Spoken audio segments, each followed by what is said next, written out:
Hello there, this is Nancy Drew, and this video is about those crazy photographs taken in the early morning of April 8th.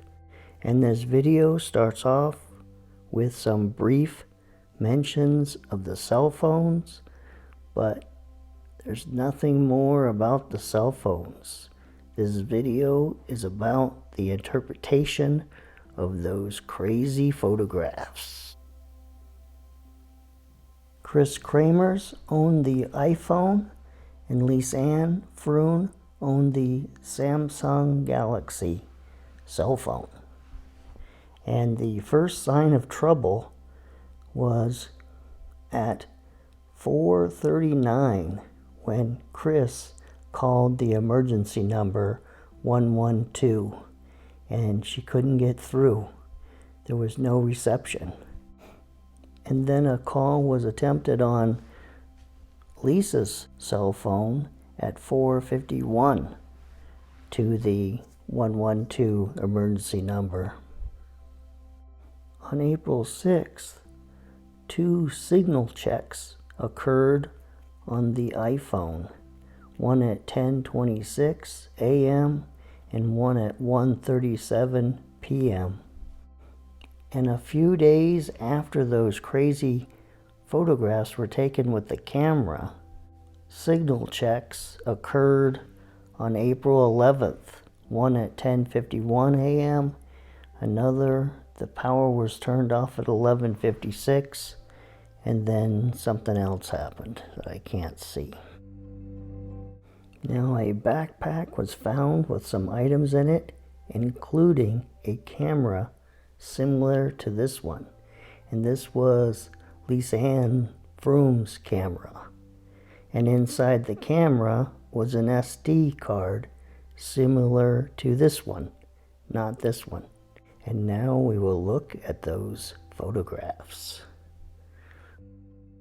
Now, the first photograph taken after that deleted photograph 509 hasn't been released to the public, but we do know at what time it was taken. So it was taken on April 8th, 2014 at 1:29 a.m. Now, after 7 days lost in the jungle, it shows a picture of the sky.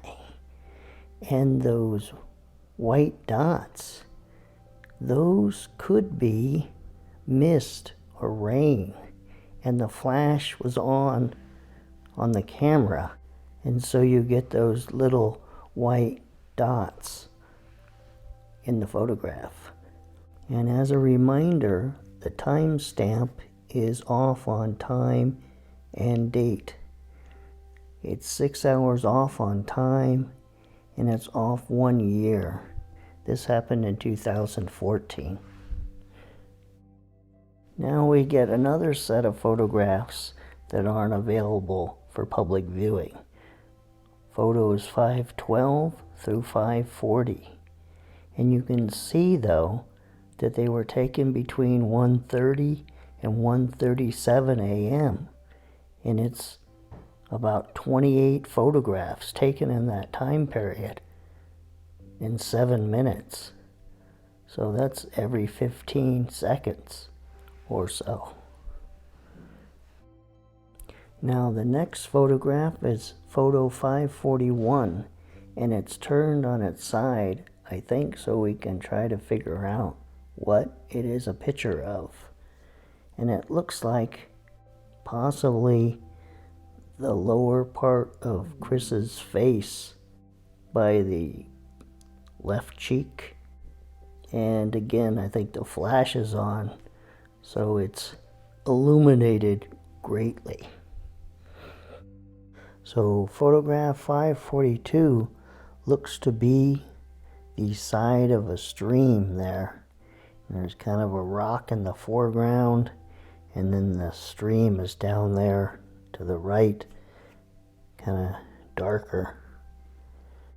One possibility is they were walking in the dark and they came upon that rock and they took the flash so they could see what was in front of them, so they didn't fall. The next few photographs seem to be in the same place, taking a photograph of the same thing. You have this bush or tree there with that spine in the middle, or vine. It's in the next 3 photos. This photograph here seems to be the same as the last photograph, except the flash is brighter, and but it's not exactly the same. Why would they take a photograph of the exact same thing every 15 seconds or so at this point? I'm also wondering if they were just taking the photos so they could see, and for some reason it was better to point the camera up towards the sky instead of straight ahead. Maybe it kind of blinded you when you took a photograph straight ahead, but if you took the photograph up towards the sky, then you could see in front of you better. See, I think that this photograph was taken in the mist or the rain, and the flash reflects back like that. That's why it's so bright. See, this photograph seems to be of the exact same tree again, with that vine going up the center. Another photograph, it looks like, of the sky, but maybe this is a photograph of the stream or something, and that's just the reflection of the sky in the stream. I don't know. Now this photograph, a lot of people comment about, like they arranged those twigs there on that rock as some kind of symbol or something, or they see things lying on the rock there. They had to be crazy by that time, because why not just write a message out like SOS in rocks or something? Or they easily could have made some kind of message if they wanted to do that. I think I'm going to end the video right here. I'm a little cold, so I think I'm going to turn up the heat in the place and grab myself a soda out of the fridge. I kind of can't handle this anymore. It's too rough.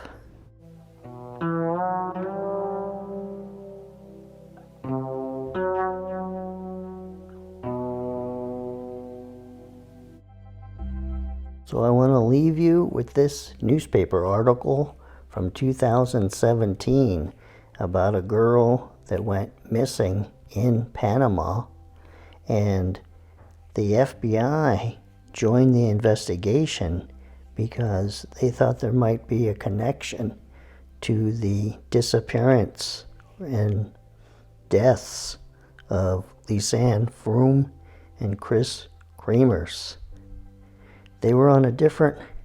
She was on a different hiking trail, but it was 30 miles or so away from where they went missing.